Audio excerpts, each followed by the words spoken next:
Hey guys, welcome back. In this video, I'm going to be talking about my next stage of mods, and I've got something exciting to announce. Let's go check it out.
Hey guys, welcome back. So let's start with some exciting news, at least exciting news from my perspective first. I'm really excited to announce that I'm going to start writing a column for Total 911 magazine. I am so thrilled and utterly flattered to be invited to do this. For those of you who subscribe to the magazine or have read the magazine, you may be familiar already with the Living the Legend columns that's towards the sort of back third, I guess, of the magazine. I'll be joining Lee Sibley, who writes a column in there, and several other Porsche owners from around the world. And each month we'll have, a certain number of words to talk about whatever it is we're working on, or where we've been driving, or cars that we've been looking at. Anything and everything to do with owning a Porsche 911 and, quote unquote, living the legend. So I'm really excited. I've written my first column. I submitted it for the deadline for, I think it's issue 191, which is going to be hitting the stands in a couple of months' time, I guess, maybe 6 weeks' time. So I'm really, really flattered and really excited. That's another way to sort of, channel my passion for this YouTube channel and my driving and the cars and the mods. I'm so happy. I'm really flattered. So if you haven't subscribed to Total 911 magazine, please do. It's a wicked magazine. If you listened to my podcast recently, I did an interview with Lee Sibley, the editor of Total 911 magazine. I've been a subscriber now for the 3 or 4 years that I've owned 911s. In fact, the first Total 911 edition that I bought was a bumper issue, and it was a 911 buyer's guide. And they did like a spotlight on every generation of 911. Cost ranges, the upsides, the downsides, things to look for, and they helped me, sort of pick my first 911, which was the second gen 996. And, full circle, 4 years later, I'm just so excited to be doing that. So check it out. I'll put links to it when it goes live. So I'm really excited about that. And then other news. So I've sort of come to the end of the first phase of major sort of changes and modifications, if you will, that I've done to my 991. Just a quick recap. I bought it in June last year. I decided to drive it through the winter. So I've put quite a few miles on it already. I bought it at 90,000 miles. It's now got 95 or 96. So that's a lot for me, considering I've been averaging about only 2,000 or 3,000 miles in the previous 911s that I owned before this. But since buying the car, what have I done? I have wrapped it, clearly. It was agate gray, and it's now Avery light satin blue. I have put a Soul Performance valved exhaust on it, which is maybe my favorite thing about the car. I integrated it into the Porsche Sportster exhaust. Wait, the Porsche Sports exhaust, not the Porsche Sportster exhaust. I have put an Apple CarPlay aftermarket unit in there, which I'm going to be doing a follow-up video on recently, because I've had a lot of questions about the sort of inner workings of the device and whether or not I've experienced any problems. And the short answer is 99% of the time it works just fine, but there are a couple of little things that you probably should be aware of in order to get the most out of it. So I've done the CarPlay install. I've done a few sort of style tweaks where I've put a carbon fiber from MA Carbon sports chrono lid on top of the sports chrono housing. I first went with a red gauge face for the sports chrono unit. I've now gone for blue to match the car. They're probably the major things that I've done so far. I can't think of any others off the top of my head. I've done some basic maintenance like the air filters and the cabin filter, an oil change. But I've sort of got to the point where the 991 is how I want it to look now. So there are a few things that I'm still considering, and I put a post out on YouTube the other day, and I put a post out on the 991 Enthusiast book. Can you hear that noise?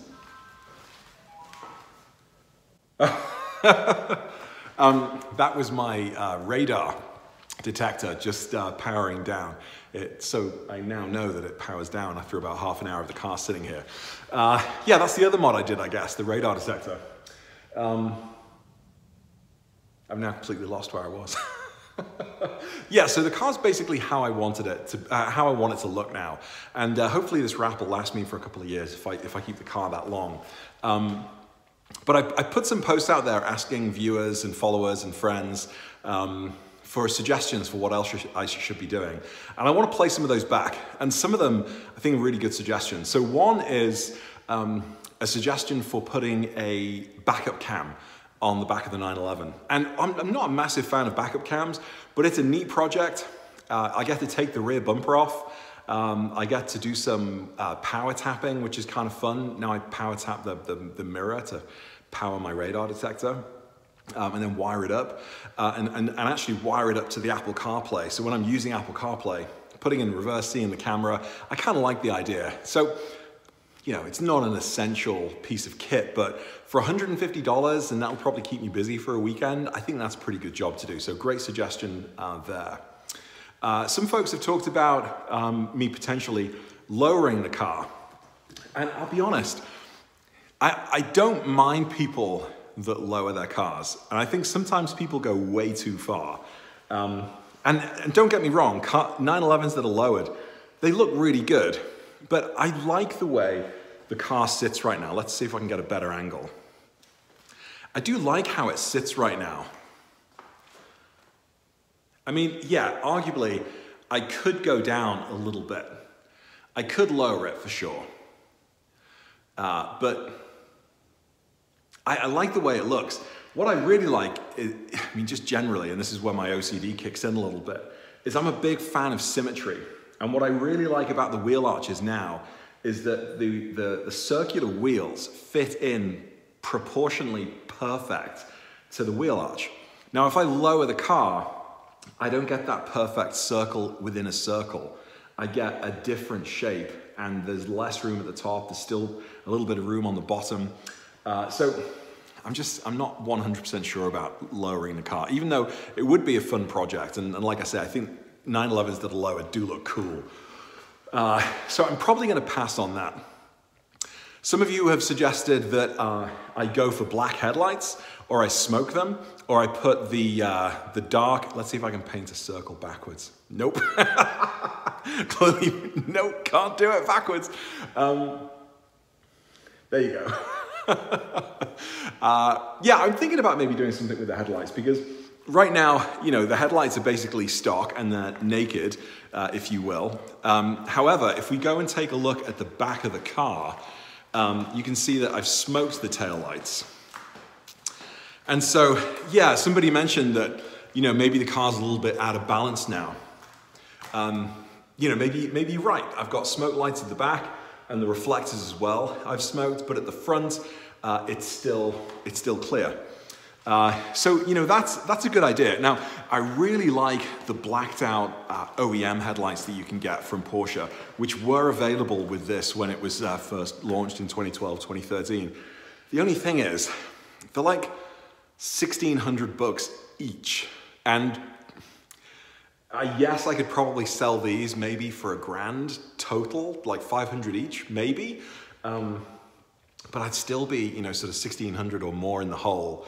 I don't know about that. Now, there are aftermarket kits that will allow me to put like a black, see, I can't do it now again, a black circle around the existing headlights there.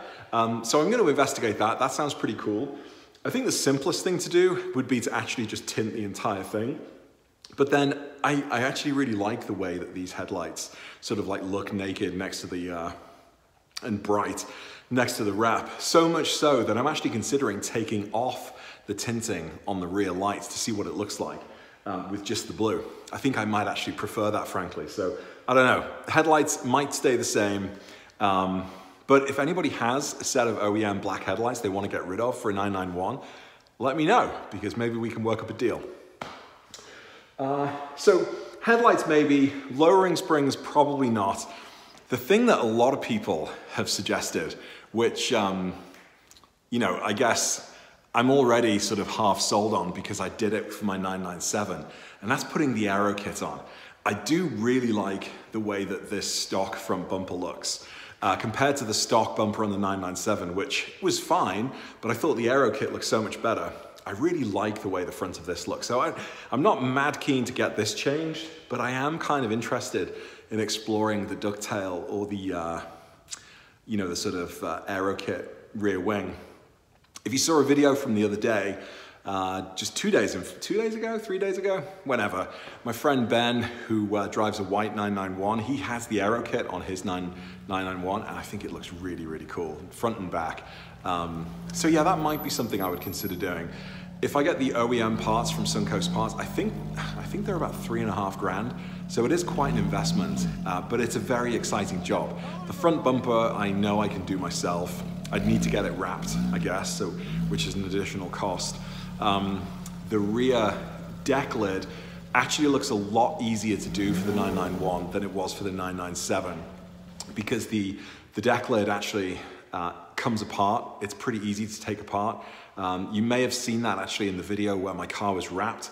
They took that apart pretty easily, where with the 997, I had to worry about hinges and all of the stuff underneath. I mean, maybe I'm kidding myself and it's going to be a tricky job, but I kind of feel like I've sort of gone through that process once already. So if I was to do that, I would be able to do it. I don't know. What other suggestions have people said? So backup camera I've already done. I've ordered that backup cam. It was 150 bucks. That should be pretty easy to do. Exterior, you know, sort of updates. I think I'm just going to leave the car the way it is, frankly, right now. Oh, the other thing, a aftermarket air intake, which can potentially give me some extra horsepower, which I sorely need. And also, Sol Performance have reached out to me and asked if I want to do the headers to go with the valved exhaust system. And I'm like 99% sure I'm going to do the headers. So that and the air intake might get me another 15, 20 horses on top of the extra 10 that I got from the tune. So that puts me just short of where a stock S model would be. And I think that would be quite nice. So maybe headers before the tail of the dragon. The aftermarket intake, I think it's AWE that make the intake. I'll have to check that out. The backup cam, easy. As far as look and feel goes, the only thing I'm potentially really going to change, I think, is taking off the blue notch from the wheel. I'm not 100% sold on that, even though I love the sports chrono. But then, you know, that's it really. I've got some maintenance jobs that I want to do. So I'm going to be replacing the brakes, which I have done on the 996 and the 997. I'm hoping that it's pretty similar job on the 991 here. The calipers look a little different and a little bigger, so there may be something else that I need to figure out how to do, but I'm sure it's pretty straightforward. I've ordered new brake pads already. I've ordered some new rotors, because my rear rotors at least are wearing a little thin, so I'm just going to do all 4 of them at the same time. And you know, like last year with my 997, knowing that I've got fresh brakes and rotors to go to the tail of the Dragon, you know, 2,000 mile round trip, and we're probably going to do about 500 or 600 miles worth of driving while we're there. Plus, I'm probably going to put another 1,000 on before June. I think it's probably a good idea to swap that out. So there's a maintenance job to do. And then just taking care of the wrap, basically. You know, making sure that it stays as supple as it needs to be and it doesn't crack in the heat when the spring and the summer comes. So that's it. And then last of all, a few people have been asking me about my garage. I do have a couple of videos on my channel from about 18 months ago maybe, or a year ago, where I put my race deck floor down and I installed the new age cabinets you can see there in the background. That was a really fun project. And then these photos here, oops, moving this gimbal the wrong way around. Some people have asked about where I got these photos from. I actually took them myself. If anybody wants the originals, I'm more than happy to email them over to you. If you shoot me an email to autoamateurblogger@gmail.com. They're actually from inside the repair bay from Porsche of St. Paul here in the Twin Cities. It was about 18 months ago, one of our last sort of fall excursions in actually 2018. This beautiful red 911 was in there. I don't know what they were doing to it. You can excuse the Escalade in the background. But it's kind of nice. What I really like about this picture is that the red kind of just stands out on its own. But behind it, you've got a 996. We've got, is it the 928 or the 964 over here? And then behind that, we've got the Panamera. And I kind of like how, you know, the only thing missing from there, I guess, is the Cayman and the Boxster. But I kind of like how all of those different models sort of sit together. And then the red 911 with the whale tail air kit just sort of sits there. I think this is a 4S actually, yeah. It's a 993 4S, I believe. I just love it. And these are canvas prints from an online store called Canvas Pop. They had like a 50% off, so I got one for one, basically a twofer, I guess you could say. And they were a couple of $100 to print off on canvas. So yeah, this is basically my garage. It's about 800 square feet, and or maybe 850. It's a 3-door, it's a 3-car garage. My 911 goes here, my wife's Highlander goes in the middle, and then my Cayenne goes on the far side. The new age cabinets are pretty functional. I'm trying to figure out where I can put some more storage actually, because I'm sort of running out of space already. But we keep our trash cans in the corner there with our massive snowblower most of the time. Otherwise, I probably would put a whole wall of cabinets there. I've thought about maybe taking the bikes down, putting the bikes in the basement, and putting some more storage there. But it's really nice to be able to just jump on the bike and head straight out on the trails. We've got a lot of nice lakes in the neighborhood where we live, and there's a lot of bike paths which are pretty cool. Now, I have thought about putting storage above these cabinets, but actually what I've just ordered is a 3-foot by 6-foot print of a photo I took the other day. My car in Ben's white 991S in front of the silos by the waterfront in Red Wing, Minnesota, with the Red Wing logo on the back.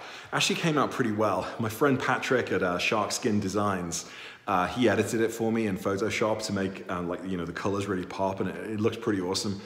So I printed one off for Ben. I don't know where he's going to put it, but I thought if I'm going to get one, I'm going to get my friend one. So that's going to go up there above the cabinets for now. And if I need more storage, maybe I can put the cabinets up there. Oh, I did say last thing, but I mean really last thing now.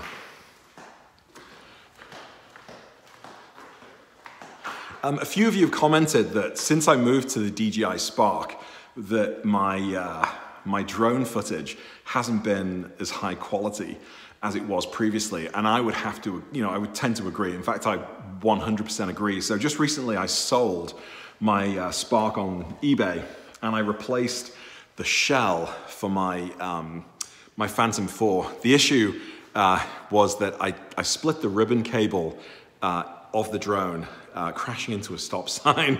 Not cool. I wasn't even doing anything, particularly complicated. I was just trying to reposition it so I could take another shot of the car, and it was the only thing that you could possibly crash into, and I crashed into it. So, you know, the propellers are mine, the batteries are mine, the controller's still mine, but I managed to find an empty shell with a camera on it from eBay just for a couple of $100. So I'm back with the Phantom, and I'm really excited to take this to Tail of the Dragon. I'm going to be getting out and doing some practice in the next couple of weeks, hopefully if the rain stays off. It's been raining all weekend. But I'm back. So hopefully my drone footage is going to improve again, be smoother. It's just night and day. The Spark is awesome because it's so small and it's really easy to throw up there and stuff, but it's not as stable in the wind. It only has a 2-axis gimbal instead of 3, so the footage is never going to be as smooth. This does 4K video at 60 frames per second, which gives you the ability to do a lot more in post-production, where the Spark only gives you 1080 at 30 frames per second. So whatever you shoot, you're kind of stuck with. You can't slow it down. You can't really smooth it out. You can't do too much with it. You just got to sort of, you know, chop and cut what you need. So the active track works a lot better with this. And I think because it's like twice the weight, it holds up a little better when it's windy, and the gimbal really does help. So I'm really looking forward to getting this back up in the sky again.